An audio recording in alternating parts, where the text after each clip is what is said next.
My daughter is joining the company, so I need you to resign. Today is your last day." On the morning of the 20th, the president suddenly told me I was fired.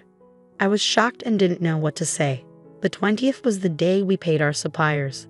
Some payments were made through bank transfers for longtime suppliers, but I also made direct payments and visited them as a courtesy. "You look like you can go home right away. I'll give you the day off, just for you, so leave quickly," the president said. He pushed me out of the office, and the door shut with a snap right in front of my face. I didn't even know where to start to argue. "My name is Emily. I joined this family-owned paving company right after high school and worked as a clerical worker for 10 years. Well, until just now. The company had about 20 employees, and when the current chairman was the president, the workplace atmosphere was great. It was an easy place to work. The chairman, now retired, used to work closely with the younger employees, and his wife, Catherine, would come in every day to help with various tasks until he was hospitalized. Their daughter, Kelly, was skilled in both field and office work. Her husband was the site manager and was trusted by the on-site employees. Even though they were the founding family, they never acted superior or looked down on the employees. It would have been wonderful if this enjoyable and smooth-running company life had continued, but unfortunately, reality wasn't so kind. At the end of last year, the chairman was diagnosed with cancer during the company's group medical examination.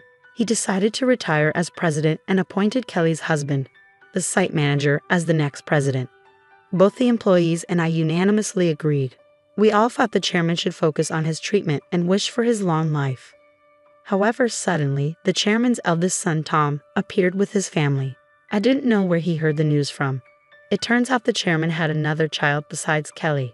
Tom had been disowned about 30 years ago, and I didn't know about it at all. According to the senior employees, Tom was a troublemaker in his youth and often had run-ins with the police.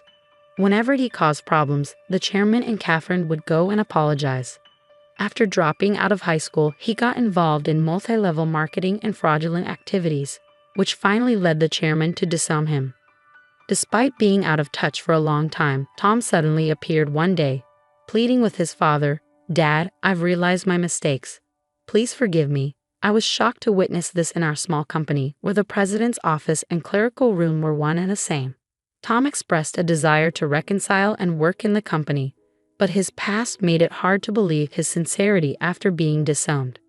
"I apologize to everyone, but I ask you to give Tom another chance," the chairman said, pleading with everyone present. Kelly and the senior employees knew about Tom's troubled history and couldn't fully celebrate, but they couldn't refuse the chairman's heartfelt request either. So Tom and his family moved into the annex of the chairman's house, with Tom becoming an employee and his wife taking on household duties. I saw their daughter only once when she visited the company. She seemed to be a college student. The chairman believed Tom had changed for the better after facing hardships in life. Catherine was overjoyed that Tom had returned with his family, talking about rebuilding the company together. However, soon after, a problem emerged. Tom insisted on something. "I'm the eldest son, so I should be the next president," declared Tom, straining his relationship with Kelly and the site manager. Despite pretending to work diligently in front of the chairman, Tom actually did very little. He frequently made demeaning remarks like, "Physical labor is for the workers, and you're all just worker ants, work silently." Naturally, his behavior quickly made him unpopular with everyone. Some of the younger employees even went directly to the chairman, saying, "I can't work under these conditions." However, both the chairman and Catherine pleaded with everyone, saying, "We will talk to Tom about this. Please try to see the bigger picture." Then, due to stress or other reasons, the chairman's cancer suddenly worsened and he was hospitalized 3 months ago. Tom declared, "I am the president." Despite employees advising the chairman and Catherine to stick with their original plan of appointing the site manager as president, they ultimately chose Tom, their biological son, over their daughter's husband. This decision sparked grumbling among some employees, who felt the chairman and Catherine were biased by parental love or losing their sharpness with age. The once harmonious company atmosphere turned tense and uncomfortable. As tensions grew, Kelly and the site manager began working behind the scenes to manage the company. This left me alone handling all administrative tasks, whereas before Catherine, Kelly, and I shared the workload. Now, I regularly work overtime, sometimes leaving so late that the date changes before I head home. Meanwhile, Tom seems to view administrative duties as effortless, spending his days at hostess bars, betting on horses, or gambling. My relationship with the president took a serious downturn over an expense issue. He had been using the company's credit card for personal dining and entertainment expenses, and I had been overlooking it to some extent. However, this time, the expense crossed a line. With apprehension, I handed the receipt back to him. "I can't approve this expense," I told him. "What? Why not?" he demanded. "This is for your wife's corrective underwear. It's not related to business, so it can't be expensed." As expected, the president's face flushed with anger. "Don't challenge me. She's the president's wife. It's natural for her to dress well. This is a valid expense." "No, that's not how it works. Your wife's underwear can't be considered a business expense." I stammered, struggling to comprehend how the president could justify a $4,000 expense for his wife's corrective underwear. His next suggestion left me even more bewildered. "Then let's turn selling corrective underwear into our new business venture. We'll categorize it as inventory so it counts as an expense." The president seemed pleased with his idea, but I was at a loss for words. "We're a paving company," I managed to say. "So what? We can threaten clients that if they don't buy from us, we'll cancel their contracts. Everyone will buy. It's easy money, $2,000 for one, $4,000 for a set." The president chuckled loudly, but I felt horrified. "That's absolutely unacceptable. It will damage our credibility." I snapped at him in anger. From that moment on, I became the target of the president's disdain. Day after day, I endured constant berating from him. The situation became so difficult that I considered quitting many times. However, I continued to endure and work, driven by my loyalty to the chairman who had always supported me and my concern for the team who would struggle if I left. The truth was, I couldn't afford to lose my job suddenly either. I decided to tough it out until the right moment to move on. But then, unexpectedly, I was fired. If I quit abruptly now, it will cause problems for our clients, I thought to myself. Taking a deep breath, I gathered my courage and confronted the president. "I can't do this. I can't just leave without proper notice and handover. Even your daughter wouldn't be able to handle the workload. Besides, today is the day we need to handle payments," I said in one breath, fully expecting the president to erupt in anger. As expected, the president's face turned red with anger. "Shut up. I told you to resign because my daughter is joining the company. Today is your last day. As for the payment, let them wait until they come to collect it. There's no need to pay them up front." "Excuse me, isn't it normal to pay for something once you buy it?" I was shocked and explained it patiently, as if talking to a child. But the president responded with something so unreasonable that I couldn't believe he was being rational. "If that's the case, just threaten to switch suppliers. Tell them we won't make the payment this time, so they should give it to us for free." "What? That's not something we can do, is it?" I was so stunned that I couldn't find the right words to respond. "You're completely useless. My daughter has a college degree. She can handle office work easily. As family, she won't question my expenses like you do. You're all talk and no action. We don't need someone like you in our company. Leave now," the president sneered. It seemed clear he intended for his daughter to handle accounting so he could justify personal expenses as business expenses. "Oh, is that so? Just remember, I won't regret this," I replied.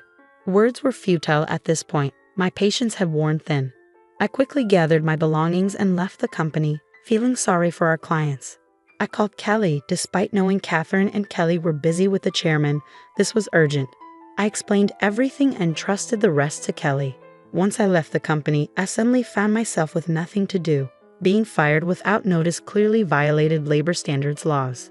If I reported this to the Labor Standards Office, the company would be in trouble.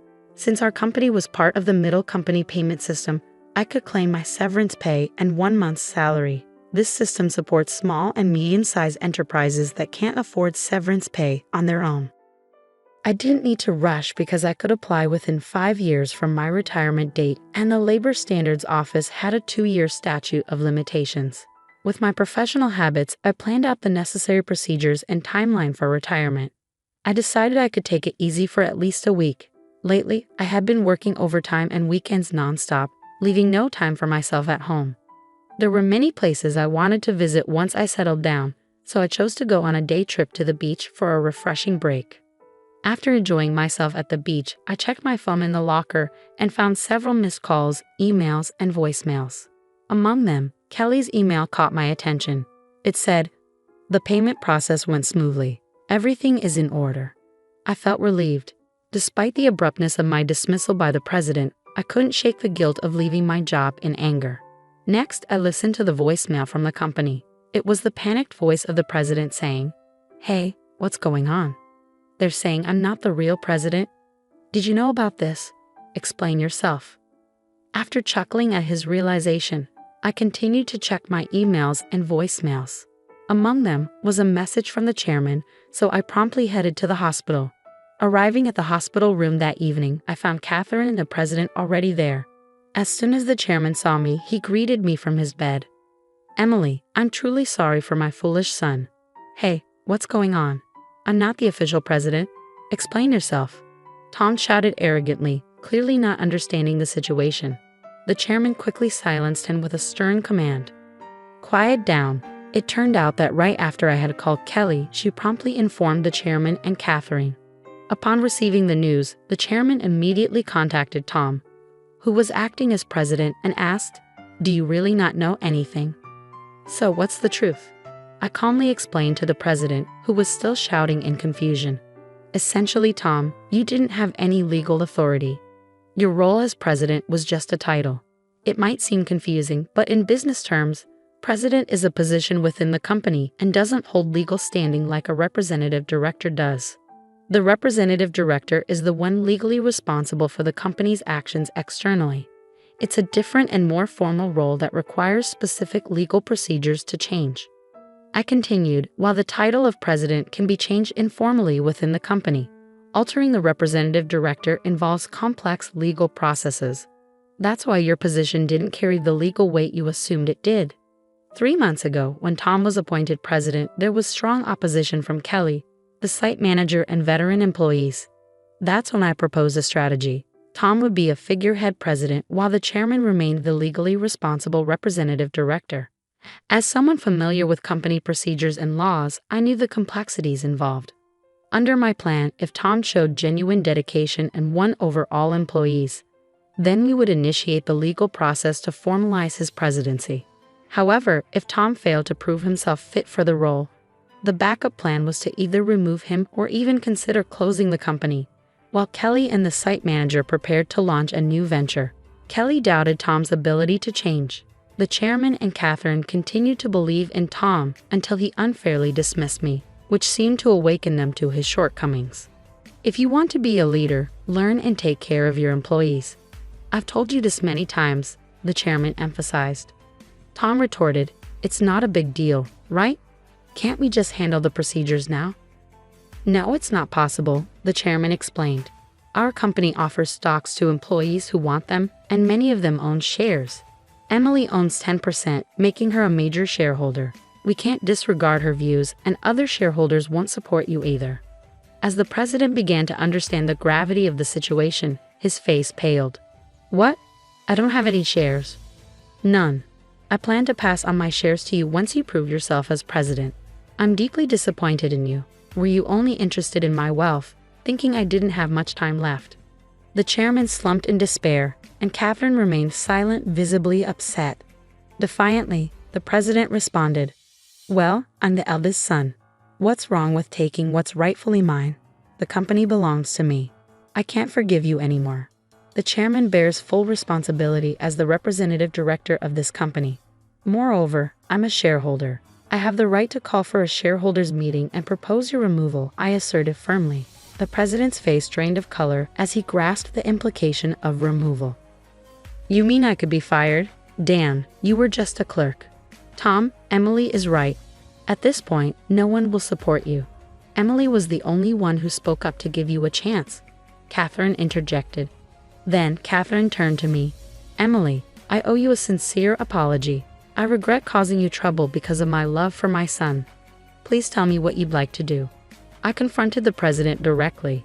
"Mr. President, I no longer wish to work under your leadership, so I am resigning immediately. However, I expect to receive my severance pay.